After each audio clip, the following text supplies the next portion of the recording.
Hi, I'm Emma Sutherland, clinical naturopath, author, mum, and your host. With over 20 years in clinical practice, I've helped thousands of women and their families transform their health using evidence based integrative strategies. Now, I am deeply passionate about making science simple and actionable so you feel confident and empowered in your health decisions. This channel is your go to for trusted insights, expert conversations, and practical tools that support your real life wellness. What if the memory lapses you're blaming on age are actually caused by your hormones? I was recently part of an expert panel on the popular topic of the healthy brain, and I covered the angle of menopause in the brain. I had so many people reach out afterwards wanting to know more, so I thought that I would share all of my insights with you. We know that peri and menopause can be a roller coaster ride. Our sex hormone levels are dropping and changing, which result in symptoms such as heightened anxiety, hot flushes, night sweats, weight gain, and sleep issues. But what a lot of women don't realize is that estrogen plays a huge role in brain and cognitive function. The research on estrogen and the brain is still in its infancy, only about 20 years old, so we still have a lot to learn about the nuances involved. Estrogen is now recognized as a neurohormone. It's involved in oxygen levels in the brain, it plays an important role in memory, as well as levels of mood relating chemicals like serotonin and oxytocin, which decrease with the drop in estrogen. There's a real reason why both perimenopause and menopause come with an elevated risk of anxiety and depression. A 2024 meta analysis showed that women in perimenopause are 1.4 times more likely to experience depression than women who are premenopausal. The researchers termed perimenopause as a window of vulnerability due to significant declining estrogen levels. As we know, ovarian production of estradiol reduces during menopause. This matters because estrogen receptors are widely distributed in our brain. And interestingly, there's a significant portion of receptors in our prefrontal cortex, which is that intersection between emotions, motivation, and action. This impacts our decision making capacity and our cognitive function. The brain needs to buffer and rewire against the lower levels of available estrogen. In fact, this happened every single menstrual cycle when estrogen dips, so it's not a new thing. But did you realize your hippocampus can actually produce estrogen? That's how important estrogen is to brain function. We make it in our brain as well. Dr. Lisa Mosconi conducted groundbreaking research using neuroimaging that explored how declining estrogen affected the way a woman's brain works. The research demonstrated the brain actively adapts by rewiring its biology and function. Imaging showed that as women moved from perimenopause to menopause, their use of glucose reduced and their white matter volume reduced. But in response, the brain increased cerebral blood flow and ATP production. ATP is the energy currency of our body. Last year, Dr. Mosconi released another groundbreaking study, which showed that the brain upregulates estrogen receptors in response to falling estrogen levels. It's like a compensation mechanism. But it's not just estrogen that affects brain health during menopause. There is a symphony orchestra of hormones involved.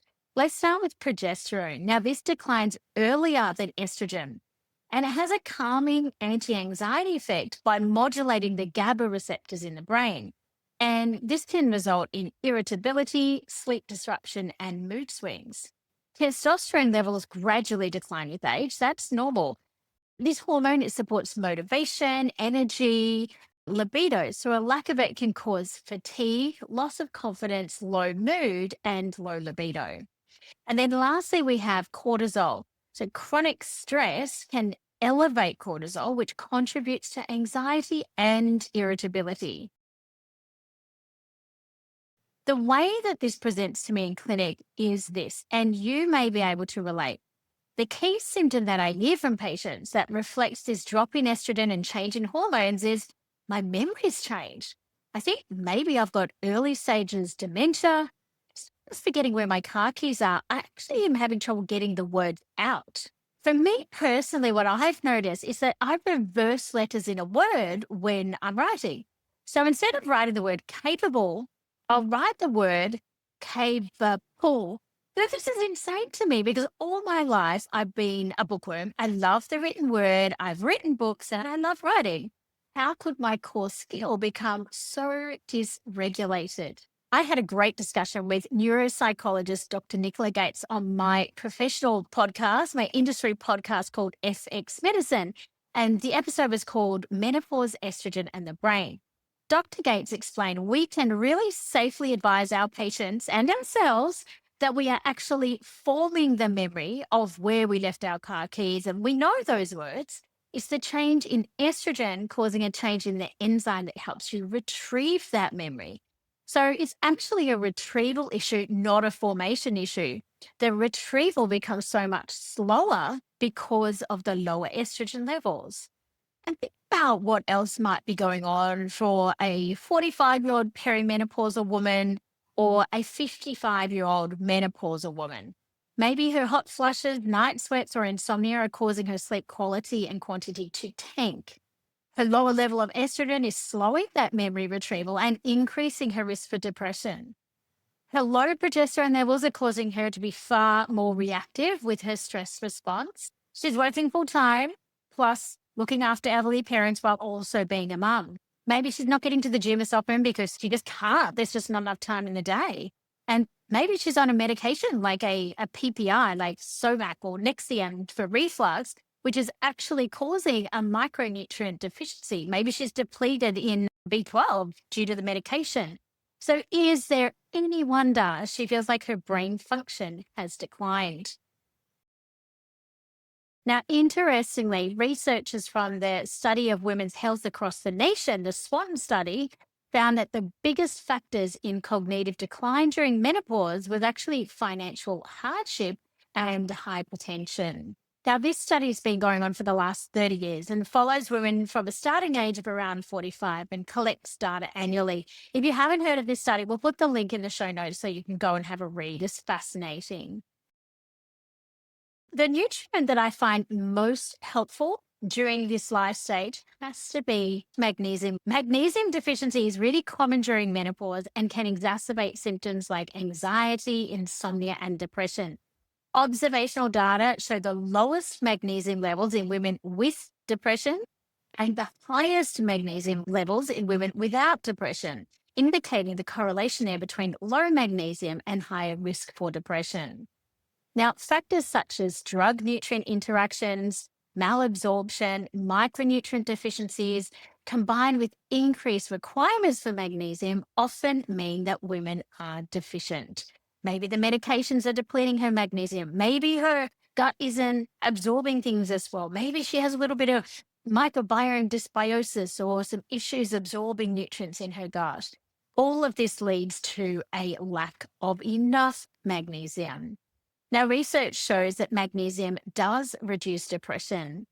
Self-reported sleep and anxiety scores improve, and a particular form of magnesium called magnesium threonate can improve memory.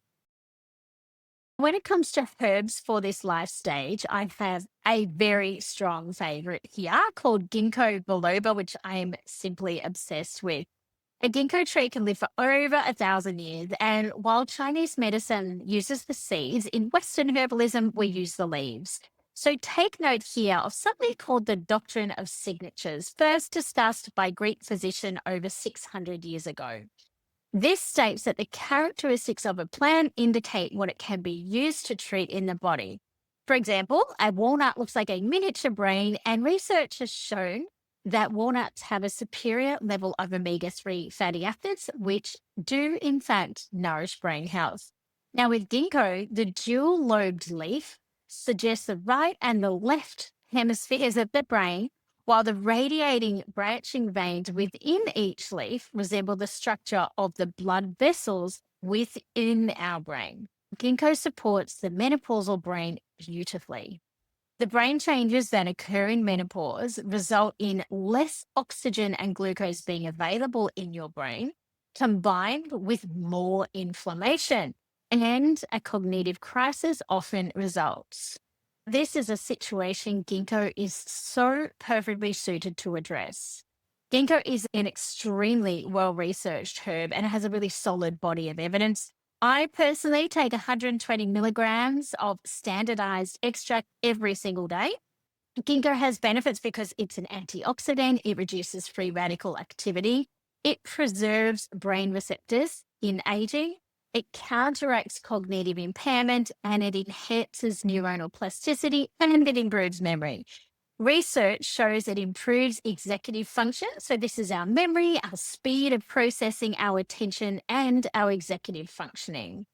Now, a 120 milligram dose of the standardized extract is best. This is what the literature supports in both menopausal and postmenopausal women, showing improvements to nonverbal memory, frontal lobe function, and cerebral blood flow or blood flow to the head. Before you take off today, I would love to ask you something.